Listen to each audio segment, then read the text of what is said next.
Alors l'autre jour, je discutais avec Valentin, on a parlé à un moment d'hérésie. Et dans le domaine du judaïsme, on peut ne pas être d'accord on peut avoir des idées différentes sur ce que c'est qu'être juif, le judaïsme, etc. Donc il y a plusieurs courants. Bon, chez les chrétiens, au début du christianisme en tout cas, il y a eu des condamnations, il y a eu des conciles qui ont décrété que les choses devaient être ainsi et pas ainsi, sur des points fondamentaux concernant, par exemple, la notion de Trinité, qu'est-ce que c'est que la Trinité, le Père, le Fils, etc. Bon, il y a eu différents points de vue. Et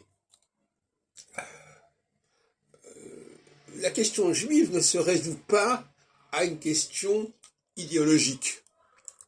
Les juifs ne sont pas marqués par une idéologie quelle qu'elle soit. Ils sont avant tout quelque chose, ils sont avant tout eux-mêmes.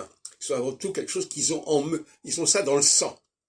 Donc, on n'est pas dans le domaine de la conversion, de l'adoption de telle et telle idée, de telle et telle théorie. Ça ne veut pas dire que les juifs ne le font pas, mais ça n'est pas l'essentiel.